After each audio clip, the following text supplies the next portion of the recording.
campaigns, we have sadly witnessed a series of disparate and well-coordinated attempts to subvert the will of the people.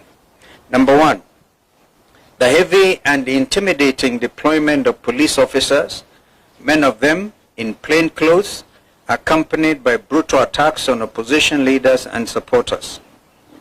The intention is clear: to scare voters away from coming out in numbers they intend to tomorrow. We have seen this in Narok Town, in Malava, and in Bere North. Unmarked famous Subaru foresters have been roaming Chicago and Malava not to protect citizens, but to intimidate them. This is unacceptable in a democratic nation. Number two, the shameless bribery and manipulation of voters by senior state officers, including MPs, MCAs, chiefs, PSCs, CSCs, speakers of both houses of parliament, as well as county assemblies, the prime cabinet secretary, the deputy president, and the president himself, all misusing state machinery, including government vehicles, relief food, and non-food items like mattresses and blankets meant for disaster victims. And even letters of appointment to Kenyan embassies issued in public barazas. I think we have all seen this. This is a misuse of public trust and public resources. Call it plainly abuse of office by this current regime. Number three, we have credible information that the serialization of 820 printed ballots, that's very important, 820,000 printed ballots was not done correctly and not properly inspected. This has created a dangerous loophole for ballot stuffing through extra or unaccounted for ballots.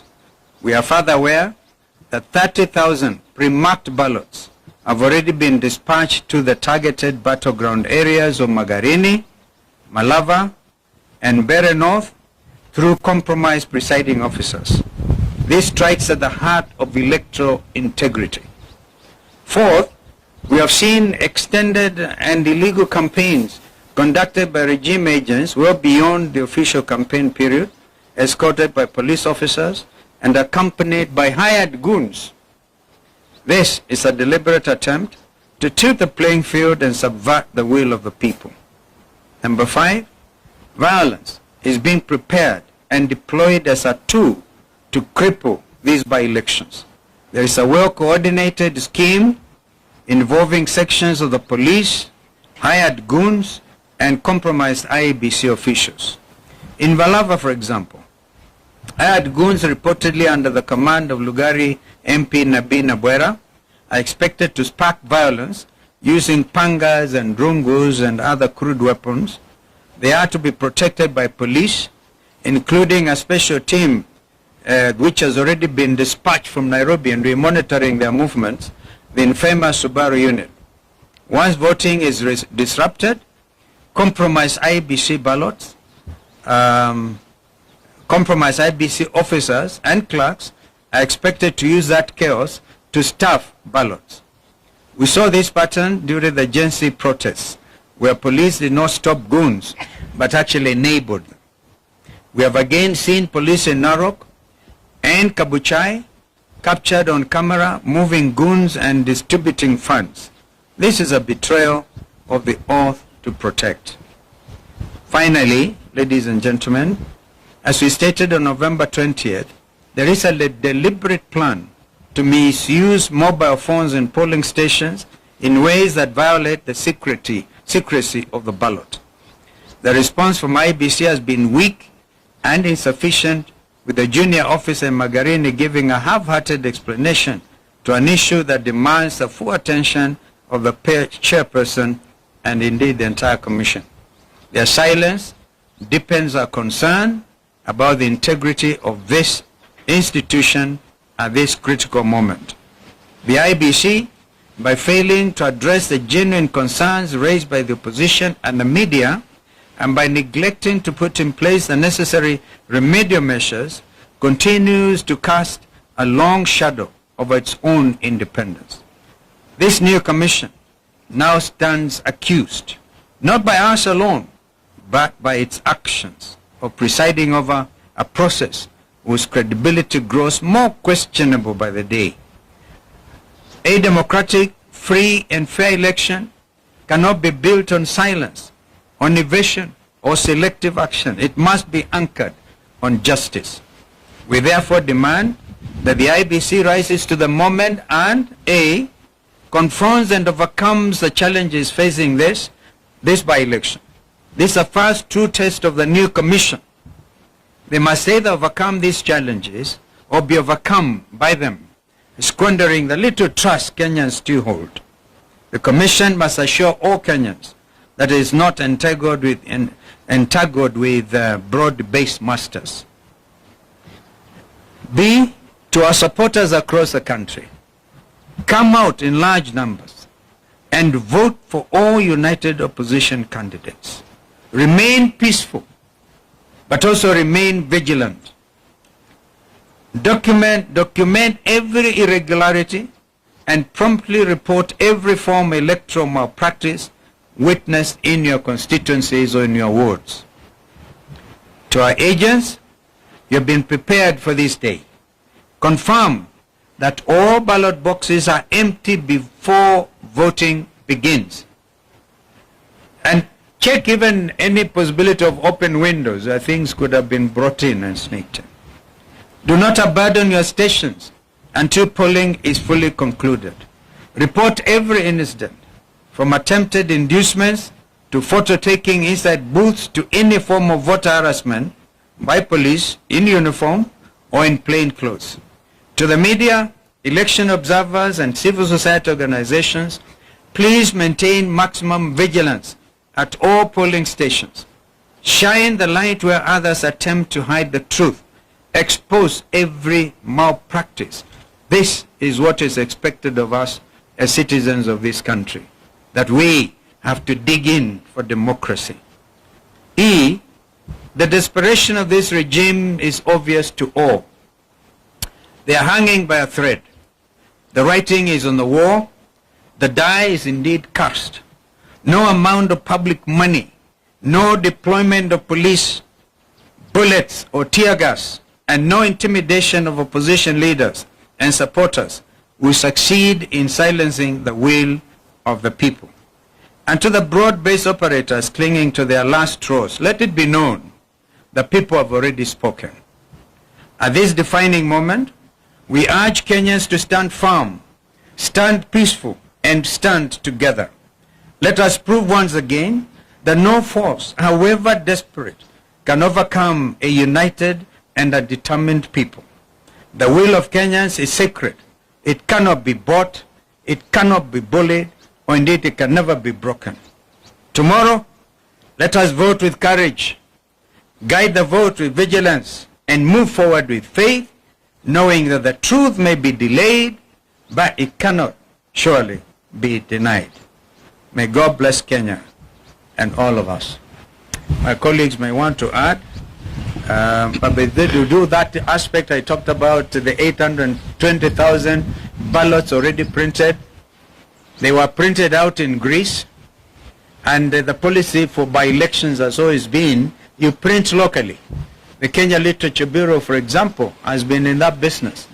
And it is also important to know that no certificate, and we want IBC to prove us wrong, no certificate of inspection and receipt has been received. So we are aware that this has been a quiet thing. And as we speak, Mr. Marijan is on the ground in Bere to try to make sure that what is already been planning, as we said the other day when my colleagues were out on the field, last Thursday in particular, we did point out that Marjan is under instructions of the former commissioner, Professor Gule, who is William Ruto's political advisor on matters to do with IBC. So IBC, you are clearly on notice. So please, when the agents are there and the names are read out, I'll give an example. Any vote, Karish in Bere North, if the clerks read Karish, please agents demand to see the marked ballots. And at the end of it, before the presiding officer presses the send button, please ensure that the numbers that have been now kind of identified and announced, yeah, are also the same figure that will get now transmitted by the send button. We are saying this because we are aware in the case of Mbeere North, 15,000 ballots have already been particularly voted. They have already marked them. And so the idea is that they are going to make them, they all be met now at the constituency tallying center. And therefore, because of the lack of serialization, which you have talked about, yeah, anybody can mark and serialize everything. So we are pretty aware, and I must thank Kenyans. Kenyans are very, very smart. That's why my brother said they cannot be like some of our other neighbors. This is Kenya. Thank you. Thank you very much. It is now very clear to us and to the people of Kenya that IBC is totally compromised, and we are happy that this has been confirmed this early, because had this not been confirmed this early, they could have duped Kenyans that they can supervise and pretend over the general elections. For the first time since the electoral history of Kenya, IBC has confirmed that they will be using uniformed officers and plainclothes officers. Those plainclothes officers is a tool for ballot stuffing. IBC has given ballot papers to government agencies that have been pre-marked, and the officers in civilian, their work is to figure out how to get the pre-marked ballots into the ballot box. In Mbeere, for example, Mbeere North, 15,000 pre-marked ballots are being distributed now in a hotel 2 kilometers from Ebu town, where Kindiki is supervising. And these officers have been instructed to go to the polling stations, some pretending to be agents, others to be observers, others to be keeping security. The plan in Mbeere North is that 1,500 gangsters from Kayole and Kambura in Kikuyu are in Mbeere. And their mission is to create chaos outside the polling stations, so that the police officers inside can create more chaos, pretending to be agents. And in that situation of chaos, the pre-marked ballots will be put into the ballot boxes. Thereafter, the police will arrive and keep peace, and things will go back to normal. And then the voting will continue.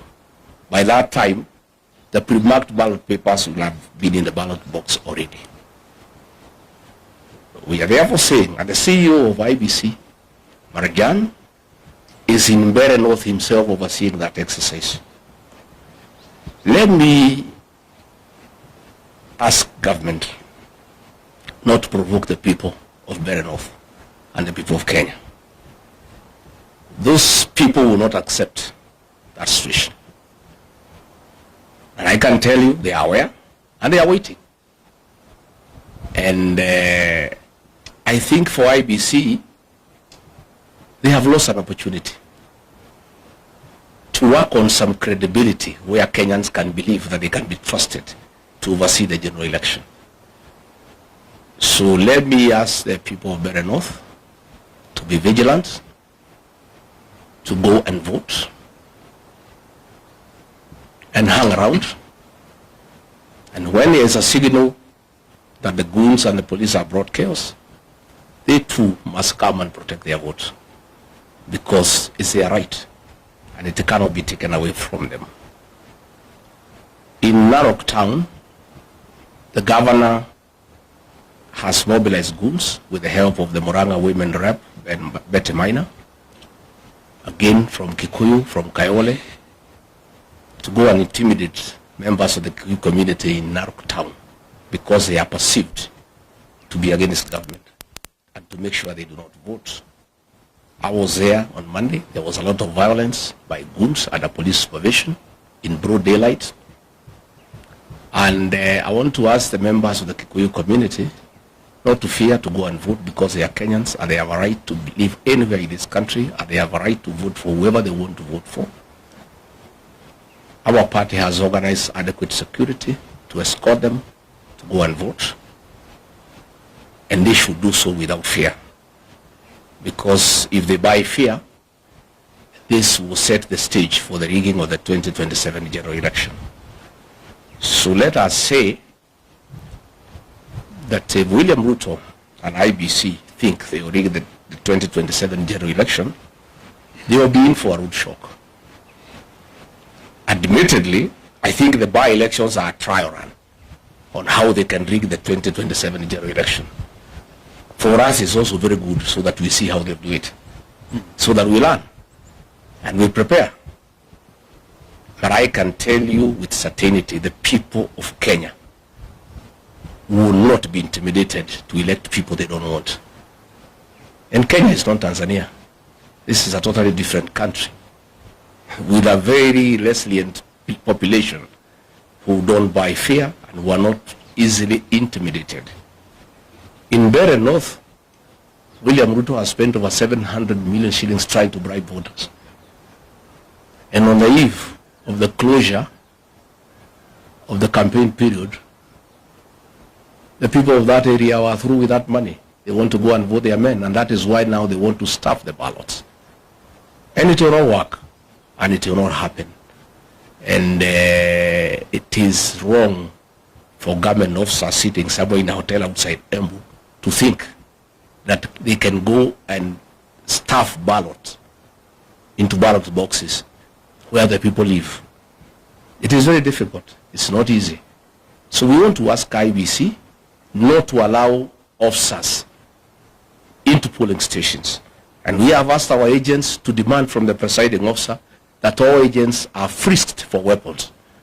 Nobody is supposed to carry a weapon inside a polling station unless it's an officer who is uniformed.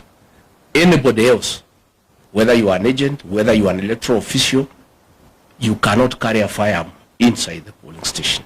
Those firearms are meant to intimidate the other agents, to intimidate the electoral officials, and therefore we have asked our agents to refuse the voting to begin until all people inside the polling station have been frisked for firearms, so that there are no firearms within the polling station.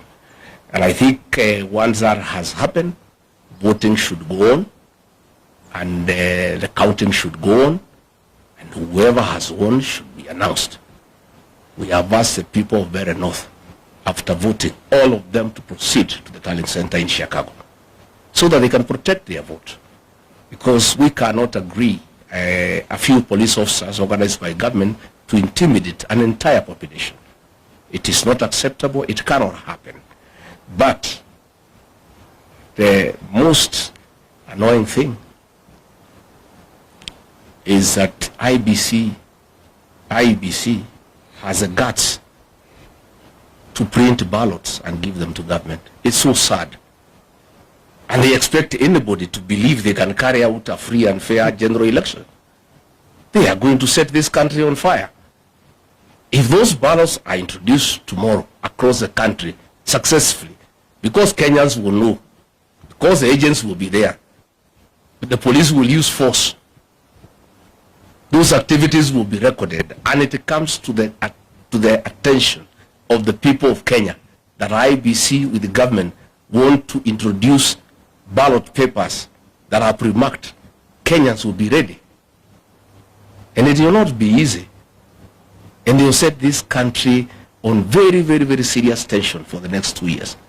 I can tell you with certainty that if they try the rigging of these by-elections, this country will be on political mood from tomorrow up to 2027, and no work will be done in this country. People will be agitated, people will be angry, and people will not accept that a government can force leaders on them. So let me ask the people not to fear, not to be intimidated, to go out and vote and protect the vote. They must remain vigilant under all circumstances, no matter the threats, no matter the level of intimidation. This is our country.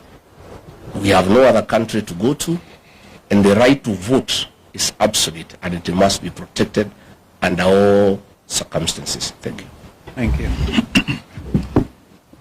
Labda wenzangu wameongea Kiingereza, wacha ni seme kidogo kwa Kiswahili. Na nieleze Wakenya wazalendo ya kwamba tumepata habari ya njama ya kuiba kura serikali hii ya broad based. Njama hii imetekelezwa kupitia IEBC commissioners wenyewe, polisi wa Kenya, na kuna wahuni ambao tayari wametayarishwa. Wamepelekwa kule Mbere, wamepelekwa Magarini, wamepelekwa Malava kule Kakamega.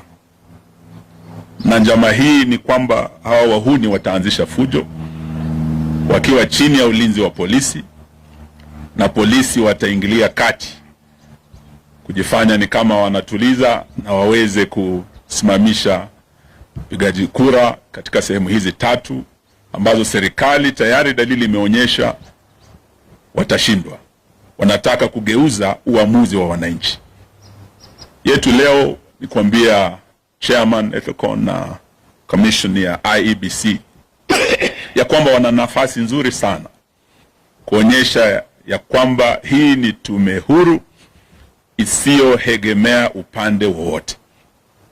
Kupitia yale ambayo malalamishi tumefikisha mbele yao, kuanzia na mambo ya hongo kwa wapiga kura.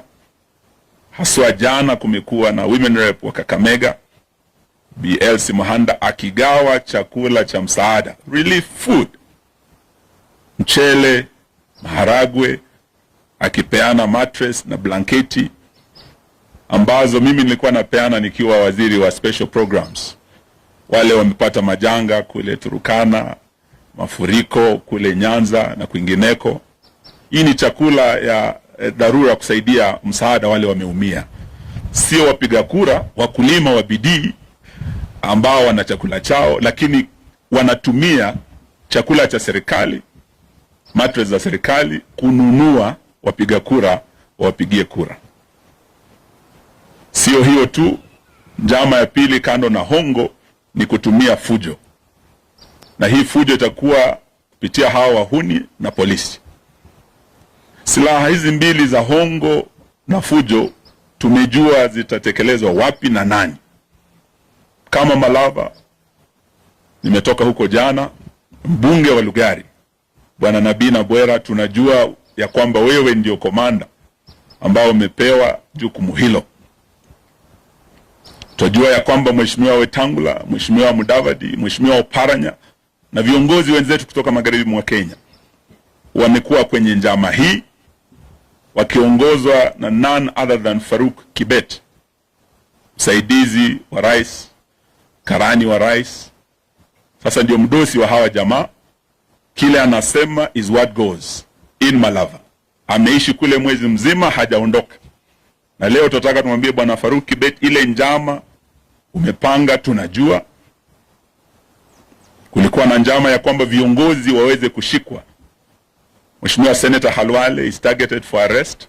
Tunajua kuanzia usiku huu niko natafutwa. Senator Cleo Malala, Governor Natembeya na viongozi ambao wanaongoza kampeni zetu. Hii njama wanataka waweze kutisha wananchi wasijitokeze kupiga kura wakisikia viongozi wao wameshikwa, na polisi wengi wamemwaga watu waogope kujitokeza. So siku ya leo tunataka tuambie tume hii, mtihani huu msiopita, mjue ya kwamba tayari mtakuwa umeanguka. Kama ni mock exam, this is a litmus test kwa tume hii. Na Bwana Ethicon with your commissioners, trust is earned. The confidence in the public is earned. And once you lose it, you can never recover it. This is like virginity, once lost can never be recovered. You have an opportunity. Muna nafasi nzuri kudhibitisha wazi ya kwamba ninyi ni tume huru. But beginning tonight, going into tomorrow, mjue ya kwamba kama viongozi wa upinzani twajua zile njama mumepanga na mtahusika. Sitaki niseme mengi, niombe ya kwamba wapiga kura, supporters wetu, msiogope, mjitokeze. Tutakuwa nanyi kuanzia usiku wa leo hadi usiku wa kesho, kura zikihesabika. Tuko na vijana wetu wamejitokeza. Uamuzi tayari vile tumetembea kama United Opposition, tukiwa Kakamega, tumekuwa Mbere, tumekuwa Magarini, wananchi wa Kenya washamua. Jaribio la kugeuza uamuzi wa Wakenya laweza likaleta maafa kama yale tumeona Tanzania. Na haya tunaambia Bwana Ruto, Kenya si Tanzania. Lakini huenda ukageuza Kenya kuwa Tanzania beginning tomorrow, kama yale Suluhu alifanya kule Tanzania, na watu wastaarabu kabisa wa Tanzania wakajitokeza. It will be worse in Kenya if you try. Let the people decide. That is the essence of democracy. Do not try to subvert the will of the people. Hiyo ni ilani tu tunatoa, na tunasema ya kwamba wapigaji kura mjitokeze. Ile fujo tumeona pale Kabuchai, nimekuwa na Mheshimiwa Gachagua kule Narok, ile fujo tuliona pale. It is very clear that this commission has been compromised, but you have 24 hours to prove yourselves. Asanteni sana. That's 1 minute. Yeah, sure. I forgot one thing.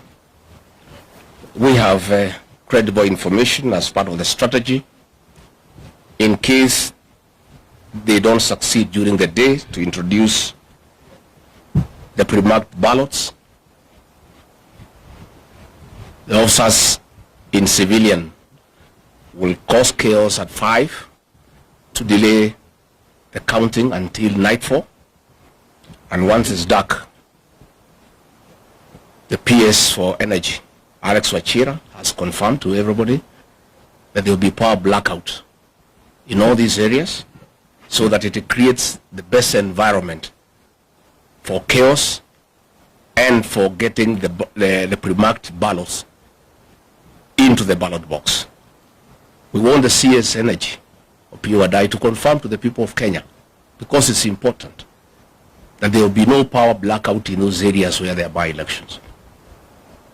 Because this will be a clear testimony that all institutions in this country have failed.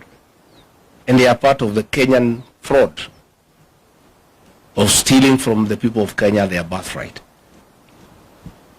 And Alex Wachira has confirmed in that meeting that was in Embu. And what I must tell these government people is that the police force is as dissatisfied as the rest of Kenyans. That police force is divided right in the middle. All those things, they are being planned, they are being relayed to us in real time. Because these are also parents. Their pay slips have been raided. The police, they are complaining. Share deductions, housing levy. They are equally discontented. Most of presiding officers who have been approached, they are teachers. They are very discontented. So all those things you are planning using government might is in public knowledge, and it will be relayed as it comes. So we are also asking the media, finally, please keep an eye on the happenings tomorrow. Have your teams everywhere. You have a responsibility. This is your country, to inform the people of Kenya what is going on, because once these things are exposed, it's a deterrent. So please let the media help the people of Kenya by having live coverage of all these by-elections, so that people of Kenya can see what's going on. And you are lucky that we have given you an update of what is happening and what we expect. So also carry rubber shoes, because the goons, I'm sure, they have instructions to descend on you. I don't want to scare you, but because I'm a truthful man, it's just to tell you the truth. Because I know they'll want to intimidate the media, to grab your cameras. So please carry your rubber shoes, and also have a few of your own guys. They don't have to be goons to cover you up. So that your camera is safe and you are safe too. Indeed. And please take care of yourself. So when I was in Narok, I was well prepared with a helmet. Because I had adverse information. I've told you the police force is divided right in the middle. There's a police who are calling me. Tunakungoja wewe na utapigwa mawe, utapigwa risasi, so utafuta bulletproof vest weke na uchuge kichwa yako ndio wana target. So nilikuwa na helmet ile bulletproof because I had prior information. No? So even you, I'm giving you a head start. So I'm saying mujue. So mtajitayarisha pia. Your job is as risky as ours. Maybe one more thing before kama kuna maswali pengine, lakini kabla hiyo, we must of course put on record our condemnation in the strongest terms possible of this state-sponsored violence in Kapuchai, in Narok. We saw some feeble attempt by IBC in Kasipul to do something, and they have been silent on these other things. A real time attempt, and by the way, these were scheduled political rally campaigns within the framework, and you can imagine what would have happened to Governor Natembeya out there. And by the way, he was supposed to have been around as well, but I think his party leader has spoken. Why would Murkomen want to issue a statement kusema they have withdrawn the security of leaders at this time? Ati wanachunguza. Sasa wanachunguza what is pretty obvious, that the opposition rally in Kapuchai, and of course under the arrangements of Mheshimiwa Kalasinga, whose home was raided. We have not heard of arrests of those people who went actually kwa Mheshimiwa na kuharibu kila kitu. Hatujasikia kwamba wameshikwa. What are they trying to do by saying they're investigating? We have not heard one thing by APOA, by the way, Independent Police Oversight Authority. Even when people were stoned in Murang'a that time, peaceful things, people went all the way to police headquarters, to IPOA, make a presentation. We never heard them come back. Please, Kenyans who are in those positions, know that tomorrow you may want to get things done the way we want them done. Because you will be on the receiving end, God forbid. So we have to sort out this country while time is on our side. Kama kuna swali, because that thing about kusema tuna withdraw security leaders to investigate, and we know the perpetrators, it's actually a shameful thing by the minister in charge of the interior. I think tumemaliza mambo haya. Yes sir. Lakini pia uko na rubber shoes yako sawa?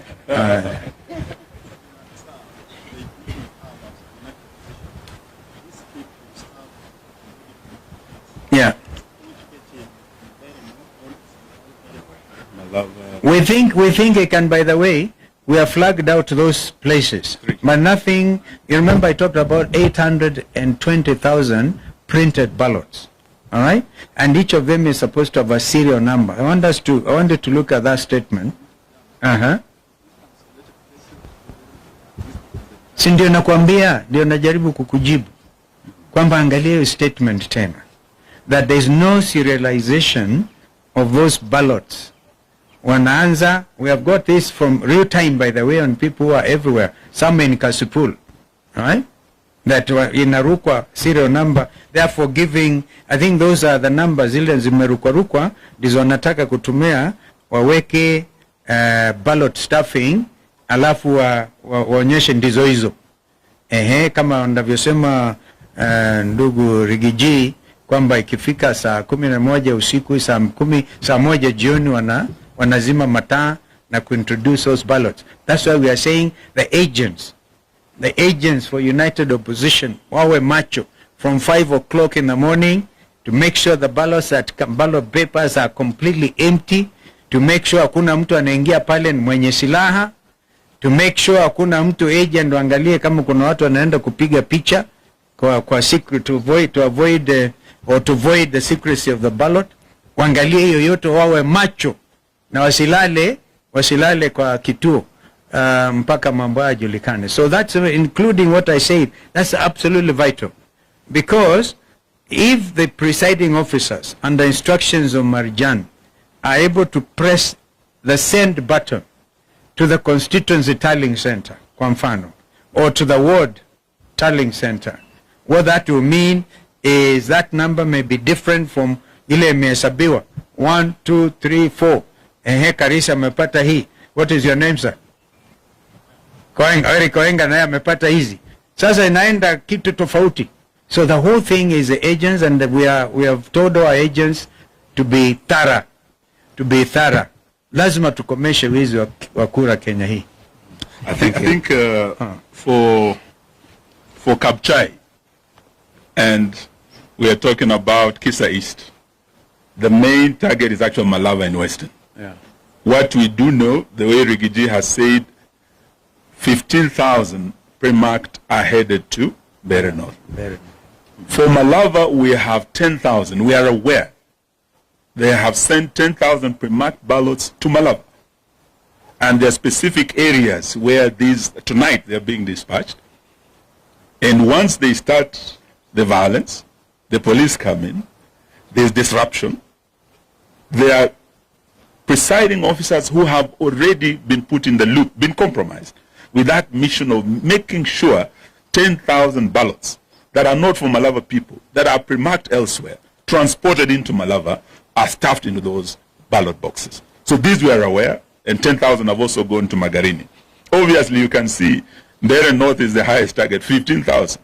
But we are aware, and we took a march. Our agents wakae march. Na wale ambao watahusika kuleta fujo, for Malava we are aware, na Binabwera, ndugu yangu Musalia, ndugu yangu Weta, ndugu yangu Oparanya, we have already lost a life in Kabuchai. There was a death because there was shooting, police bullets, live bullets were used in Kabuchai. There's already bloodshed in Kabuchai, Koitangula. We wouldn't want that to happen again tomorrow or this night. The blood will be on the hands of those who are in charge of that violence, and we know them. Asante sana. We monitored even the movement Yes. from Thika. Hizi Zambere zilianza somewhere in Thika, alafu zikapelekwa kwa DCC office in Bere. Tunajua, we are monitoring, and it is Kenyans themselves telling us what is actually happening. Thank you. Asanteni sana. Thank you. Mubarikiwe. Sitasimama maovu ya kitawala, sitasimama maovu ya kitawala.